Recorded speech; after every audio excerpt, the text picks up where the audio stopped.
വിവാഹം ഉറപ്പിച്ചു വെച്ചതിന് ശേഷം വിവാഹം മുടങ്ങിപ്പോകാനുള്ള മറ്റൊരു കാരണമാണ് സംസാരത്തിൽ അധികമായിട്ട് സെക്സ് റിലേറ്റഡ് ആയിട്ടുള്ള കാര്യങ്ങൾ സംസാരിക്കുക എന്നുള്ളത്.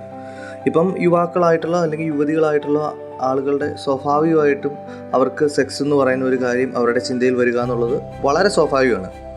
പക്ഷേ അത് നമ്മുടെ സംസാരത്തിലൂടെ വരുമ്പം മോശമായ വാക്കുകൾ ഉപയോഗിക്കുന്നതൊക്കെ അധികമായാൽ അത് പ്രശ്നങ്ങളിലേക്ക് വഴിതിരിക്കും.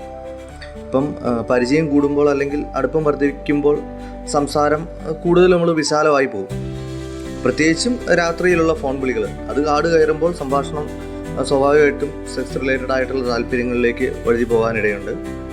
എന്നാൽ ഇതൊക്കെ പരസ്പരം നല്ലതുപോലെ മനസ്സിലാക്കിയതിന് ശേഷം മാത്രമേ ആകാവൂ. അല്ലെങ്കിൽ പങ്കാളികളെക്കുറിച്ച് മോശമായിട്ടുള്ള മനോഭാവം ഉണ്ടാകും. അതുമാത്രമല്ല, പരസ്പരമുള്ള മതിപ്പും ആദരവും എല്ലാം കുറയാനിടയാകും. മുന്നോട്ടുള്ള ജീവിതത്തിൽ ഇതൊരു പ്രശ്നമായി തന്നെ മാറാനായിട്ടുള്ള സാധ്യതകൾ കൂടുതലാണ്. അതുകൊണ്ട് തന്നെ വിവാഹ നിശ്ചയം കഴിഞ്ഞതിന് ശേഷം നമ്മൾ പ്രധാനമായിട്ടും ഇനി കൂടുതൽ പരിചയപ്പെടാനുള്ളവർക്ക് കൂടുതൽ പരിചയപ്പെടാം. അതല്ലെങ്കിൽ കൂടുതൽ സൗഹൃദപരമായിട്ടുള്ള സംസാരത്തിലേക്ക് പോകാം.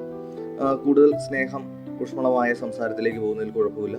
പിന്നെ കൂടുതൽ ആത്മാർത്ഥമായി തുറന്ന് സംസാരിക്കാനായിട്ട് തയ്യാറാകുക, വിശ്വാസം പരസ്പരം വളർത്തിയെടുക്കുക തുടങ്ങിയ കാര്യങ്ങളാണ് നമ്മൾ പ്രാധാന്യം നൽകേണ്ടതായിട്ടുള്ളത്. So be a happy couple. Thank U.